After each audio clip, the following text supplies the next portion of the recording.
I'm Willem and this is a 2007 Aston Martin V8 Vantage, and today I'm going to review it. I'm going to start off talking about the exterior of the car, have a look at the interior and then take it for a drive. If you have not done so yet, please click the subscribe button below this video. The more subscribers I get, the more cool cars I get, so I would really appreciate you subscribing to this channel. So this specific car I borrowed from Club9 in Cape Town. They're situated on the corner of Strand and Breer Street, so if you're in the area, go take a look. They offer a wide selection of cool classic cars and sports cars like this one.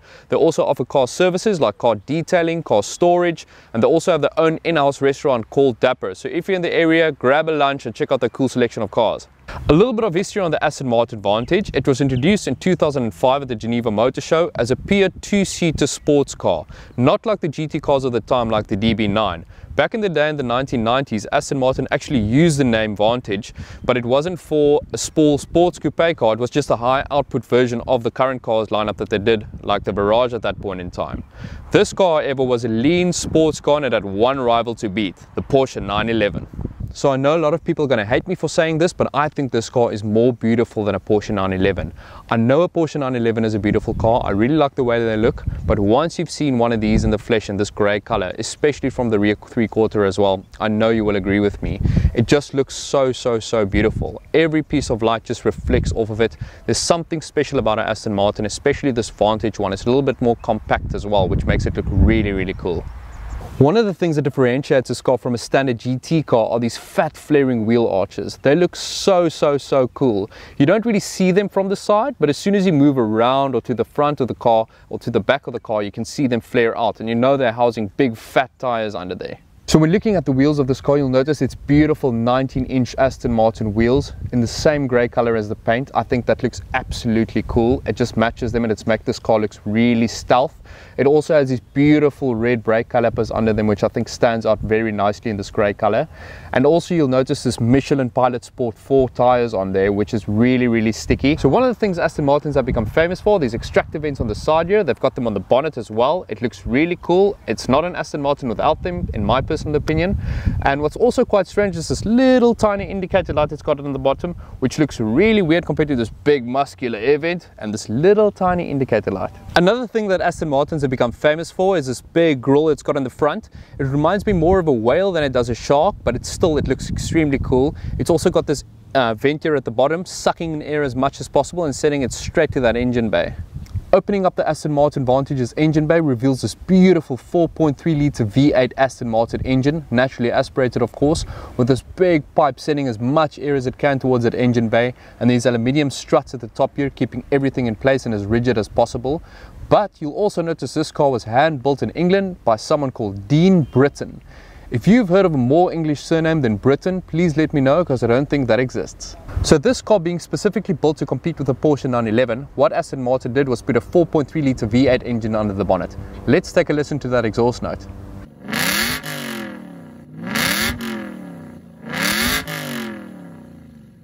It smells like pure gasoline. So coming up to the back of the car, you'll notice these two exhaust pipes. These two exhaust pipes are real exhaust pipes. If you have not seen them, go watch my DB9 video. They are more or less the same than those two. Please watch my DB9 video if you have not done so yet. And they look really nice. They're not too big. That's not really Aston Martin style. They fit the car perfectly and they're covered in chrome. You'll also notice this little mesh part at the bottom, which suits this car very well. Club9 of course you'll notice as well, and then also these two tail lights, which looks really cool. They sort of split in the middle, very much the same as the DB9 as well, but I think this suits this car absolutely amazingly and it looks very cool. So what you'll notice about this car's back as well, it's got an actual boot. You open the boot by pressing this little button here, which feels a little bit like a nipple, which sounds a bit weird, but pressing that little button you open it up to reveal an actual really big boot. And this car is a hatchback. You'll also notice that you can actually take stuff from the back part of the car, push it through here, and it's a hatchback car, which makes this car extremely practical. So when opening up the Aston Martin's car doors, it doesn't have a conventional car handle like most cars do. It's got this little button that you press to open it up and it pops sort of out. And when you lift it up, it sort of flares up, and I think it looks very cool. So then before stepping into the Aston Martin Vantage, you'll notice this little plaque that says hand built in England. Unfortunately, Mr. Britton didn't make the cut to get his name on that little plaque. When sitting in the 2007 Aston Martin Vantage, I want to challenge anyone to see that this car is 13 years old. everything feels brand new. It literally feels like a new car out of the box. I don't know if it's the black leather that does this, but something makes this car feels really, really new. It also doesn't have a screen in the center console, which makes this really feel new and timeless. I think that was Aston Martin's idea with this car as well, being 2007 or being 13 years old, that it feels timeless. This steering wheel feels great in my hands. It's got a little bit more grip on the sides here compared to the DB9, which is more of a GT cruiser.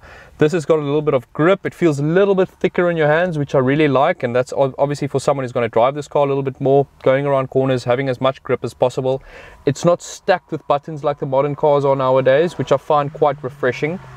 It's got a few little buttons here on the right hand side for your cruise control or putting a volume up or down or tuning your radio or whatever, but besides that, really driver focus. This beautiful small Aston Martin badge in the middle there, which looks really, really nice. So we're looking above the steering wheel. You'll notice the instrument panel, very plain. I really like the way it looks. It's got two gauges moving in opposite direction, one for your speed, one for your revs.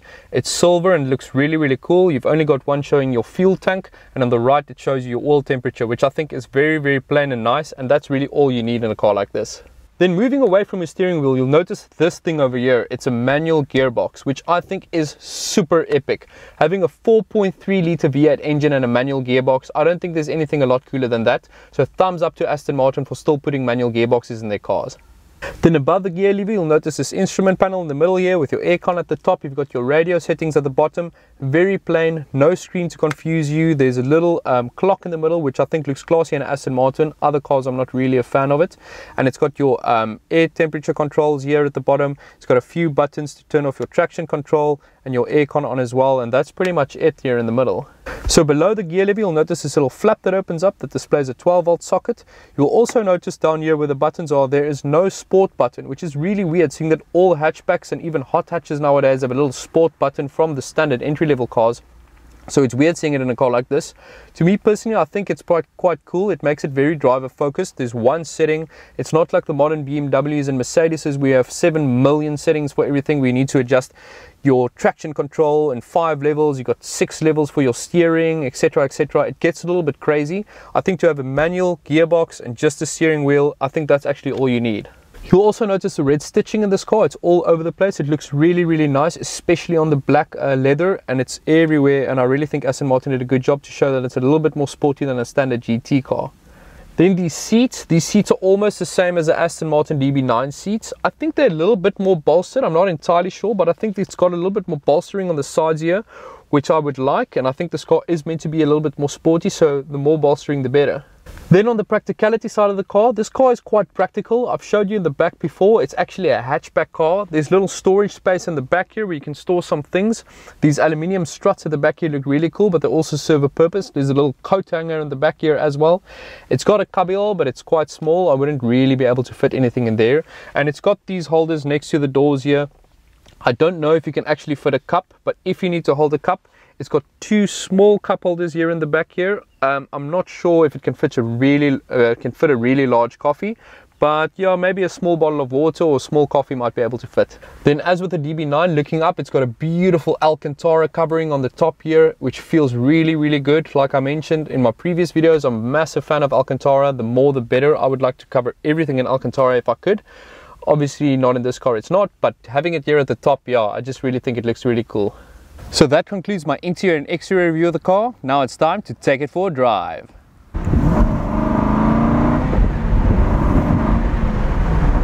There's something really special about driving a V8 engine car with manual gearbox. It's difficult to explain, but it's like this massive fat 4.3 litre thing that you need to handle with this little stick you have in the middle.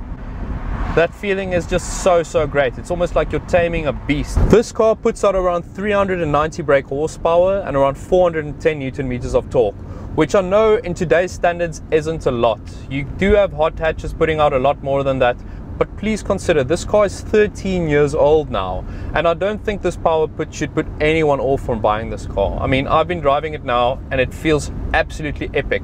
A few weeks ago I drove a Ferrari 488, which is in another league obviously, 0 to 100 in 3 seconds. That's an absolutely crazy car, but it doesn't necessarily mean that car is more fun than this car. This car being 13 years old and a manual stick shift, if you're the type of person who really likes to go for a drive, this would be your car.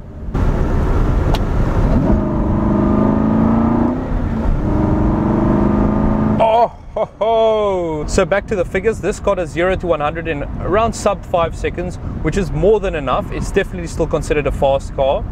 Like I said before, this car is Aston Martin's version of a sort of sporty car when they released this car. It's not a GT car like the DB9 and a Grand Tourer at that of the time. This is sport intended, and you can feel it. It's really light. It handles very well around the corners. It feels a little bit more sporty, but there's almost zero compromise on this car. I've been driving it now, and it's really, really, really comfortable. I said before, the Ferrari I've driven, the 488, it's a really comfortable car. This car is even more comfortable. You can literally drive this car every day and use it as an actually daily driver. It's got a lot of space in the boot. It's a hatchback, I mean, come on. And there's space in the back area you can store some things, so you can literally live with this car. This specific Aston Martin Vantage is an absolutely mint example of a car. It's got around 32,000 kilometers on the clock, and it retails for around 650,000 Rand. I think that's an absolute bargain for this car, considering what you can get for that money. If you think about it, the latest Honda Civic Type R costs a lot more than that. And to me, this car is an absolute different league than that car, even though it's for two different purposes.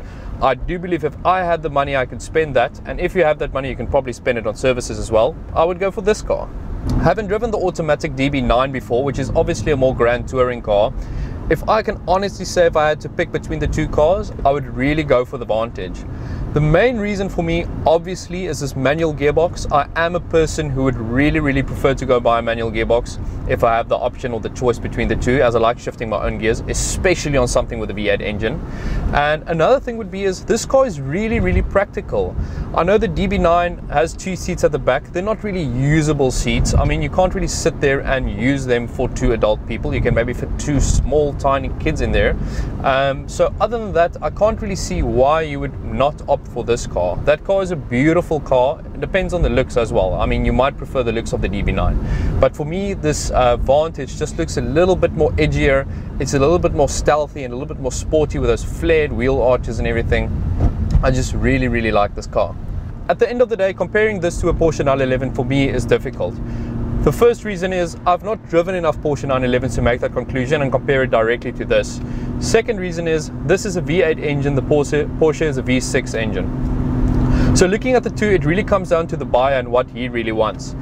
For the money second-hand, Porsches are shooting up in value, while this is sort of shooting down in a way, which might, for someone who wants to invest in cars, might not be the best thing. But if you're out there looking for a car to buy for around 650,000 Rand, you're not really going to find the Porsche that gives you the same satisfaction as this, in my opinion.